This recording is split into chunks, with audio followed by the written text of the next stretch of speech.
Bonjour, dans cette vidéo, nous allons commencer à étudier en détail le Soleil, qui est vraiment le centre de notre système solaire. Et par la fin de cette vidéo, vous allez pouvoir identifier les différentes caractéristiques, en particulier les différentes couches du Soleil, et pouvoir décrire ce qui se passe à l'intérieur de chaque couche. Bon, premièrement, c'est quoi le Soleil? Ben, le Soleil, c'est une étoile. Puis là, la question, c'est c'est quoi une étoile? Puis on va étudier les étoiles en plus de détails dans le module 5 du cours, le dernier module de notre unité d'espace.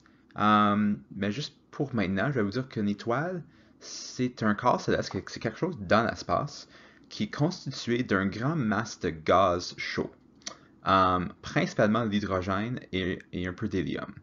Donc, le Soleil, essentiellement, c'est un grand masse d'hydrogène gazeux, qui est très, très, très chaud.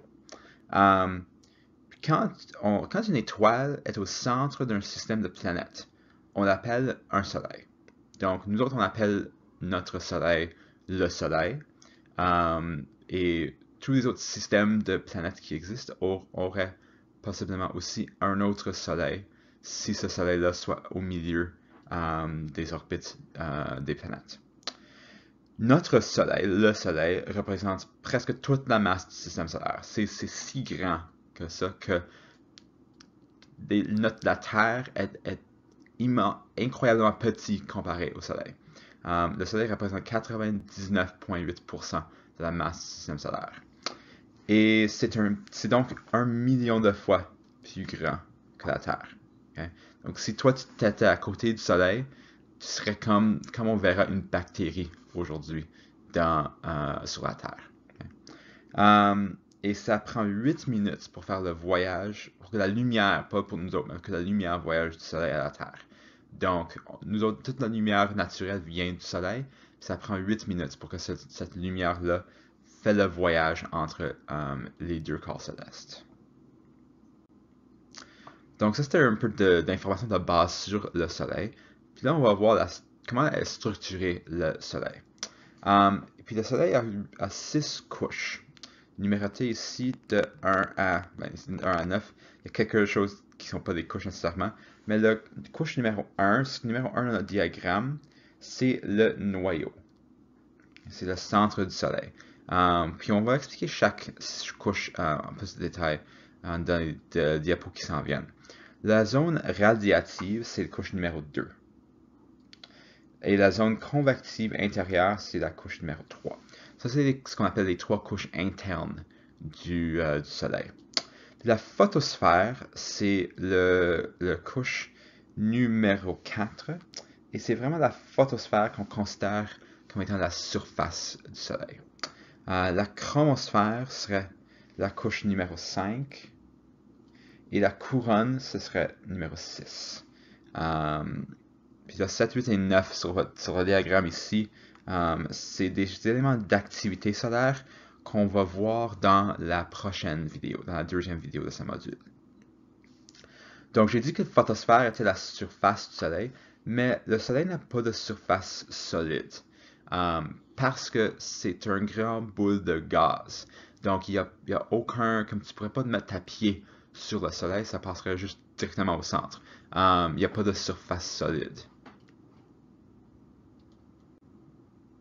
Donc voici un diagramme qui démontre un peu les différentes distances, les épaisseurs des couches. C'est en anglais, mais on va juste faire une petite traduction. Donc le core, c'est le noyau. Et le noyau a un épaisseur d'à peu près 86 000 milles américaines. Ce qui est comme 50 000 km, disons, à peu près. Donc c'est incroyablement grand, comme vous pouvez voir. Puis là, la zone radiative, la deuxième zone, est à peu près 2 à 3 fois, non même plus que ça, 4 fois plus grand que le noyau.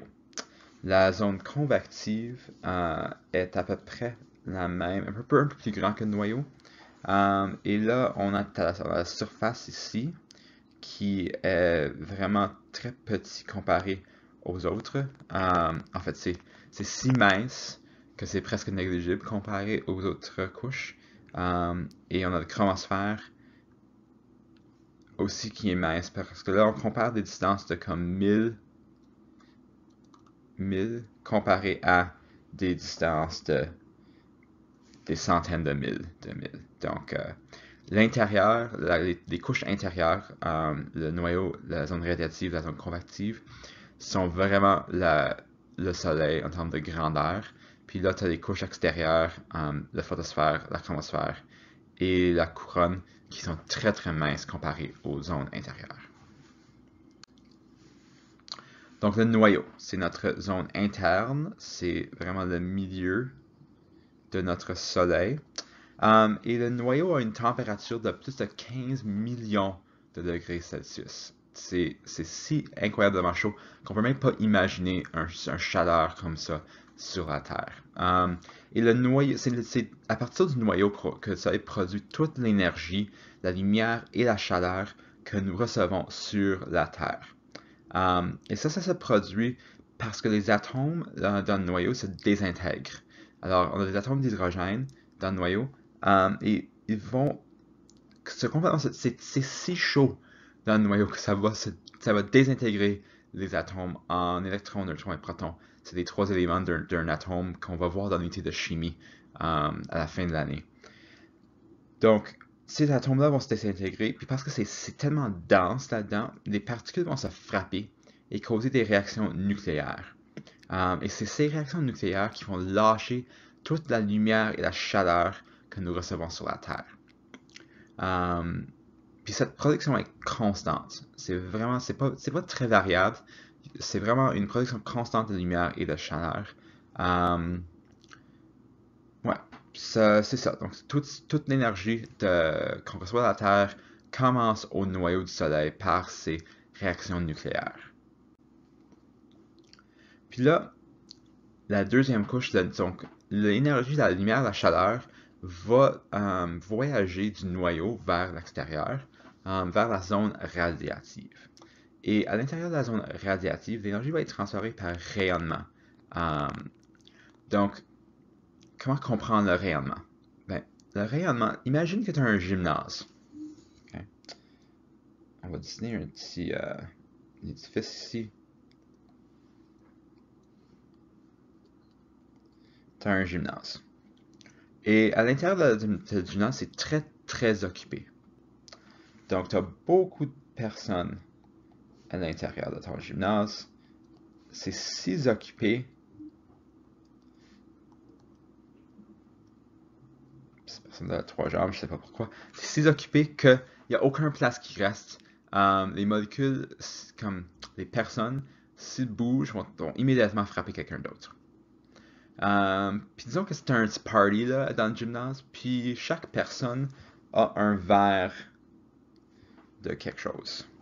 C'est quoi, je vais mettre ça en jaune. Un verre, puis tu sais, c'est le début du party, donc tout le monde est arrivé au party avec son verre, puis tous les verres sont vides. Puis là, il y a un bout du party, tu as ton évier d'eau. Puis imaginons que François ici devient soif. Parce que c'est chaud dans le party, il y a tellement de monde là, il n'y a pas beaucoup d'espace, l'air se fait respirer rapidement, puis c'est chaud. Puis il veut vraiment juste avoir un verre d'eau pour pouvoir remplir, pour pouvoir boire quelque chose. Fait il peut pas se rendre d'un bout du gym à l'autre. Il y a trop de monde. Il va jamais être capable de se rendre à l'autre bout du gym parce qu'il y a trop de monde dans son espace là, il peut pas bouger. Donc, qu'est-ce qu'il va faire? C'est que lui, il va passer le message à lui, que tu sais quoi, j'aimerais de l'eau. Puis lui, il va passer le message ici, puis lui, il va passer le message ici. Puis lui, il va remplir son verre avec de l'eau. Puis là, cette personne-là va prendre son verre, va vider son verre dans le verre du personne à côté de lui. Puis lui, il va vider son verre dans la personne à côté de lui. Puis lui, il va vider son verre dans le verre de François. Puis là, François a de l'eau, puis il va être capable de boire. Ça, c'est le rayonnement. Le rayonnement, c'est quand la lumière et la chaleur est passée d'une personne à l'autre. Puis c'est vraiment, c'est comme si tu as le noyau à l'intérieur du soleil. Donc tu as un soleil. Donc là, tu as le noyau au milieu. Et là, tu as la zone radiative ici. Et à l'intérieur de tout ça, il y a des particules. C'est très très dense, les particules sont toutes l'un à côté de l'autre. Puis au fur et à mesure que l'énergie est produite à l'intérieur du noyau, ça va être passé d'une molécule à l'autre. Je vais faire ça en rouge. L'énergie va être passée d'une molécule à l'autre jusqu'à ce que ça se retrouve au bout de notre zone radiative, à l'autre bout de notre gymnase rempli. Donc là, après la zone radiative, nous avons la zone convective intérieure. C'est la dernière couche intérieure du Soleil. Puis à l'intérieur de la zone convective, c'est la même chose. La chaleur de l'énergie continue à faire son trajet jusqu'à l'extérieur du Soleil. Donc ici, on a le noyau. Ici, on a le rayonnement. Donc ça, c'est notre gym rempli. Puis ici, dans notre troisième zone, on a la convection. La convection est un peu différent que le rayonnement. Parce que le rayonnement requiert une certaine température pour opérer. Puis le plus qu'on s'éloigne du noyau, le plus que ça devient difficile parce que le plus que la température baisse. Donc la convection ne dépend pas autant de dépend moins de la température.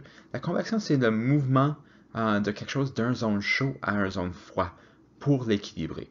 Donc qu'est-ce qui va se passer, c'est que tes molécules, tes particules ici, qui sont super chauds, vont bouger vers la surface. Ils vont aller trouver des particules froides. Puis là, tes particules froides qui sont ici vont revenir ici chercher des particules chaudes. Puis les chauds vont aller vers le froid va aller vers le chaud pour essayer d'équilibrer les températures des deux côtés. Puis qu'est-ce qui se passe, c'est que la lumière et la chaleur vont plutôt faire le trajet dans cette direction-là, parce qu'il y a beaucoup de chaud qui s'en vient du noyau, et ça va toujours vraiment bouger vers l'extérieur pour aller chercher le froid. Et on va avoir moins de froid qui vient chercher le chaud. Ok, donc là, nous sommes rendus à la surface du Soleil, si on pourrait dire qu'il y a une surface. Puis ça, c'est la photosphère. Donc la photosphère, c'est vraiment l'extérieur de la zone convective, c'est la surface du Soleil. Puis la raison qu'on dit que c'est la surface, c'est qu'avec nos yeux, avec nos instruments sur la Terre, on ne peut pas voir ce qu'il y a en dessous de la photosphère. Parce que les gaz deviennent trop denses. On a une idée de ce qui se passe en dessous de la surface. Puis la science de comment on a découvert tout ça, c'est un peu trop avancé pour notre cours. Mais nous pouvons voir la photosphère avec nos télescopes, avec l'équipement que nous avons sur la Terre. Et vraiment, la lumière qu'on reçoit sur la Terre, ça vient du noyau. Puis là, ça se promet. Puis là, la lumière de la photosphère, c'est vraiment la lumière qu'on voit sur la Terre. Quand on regarde au Soleil, on voit la photosphère, la lumière de la photosphère.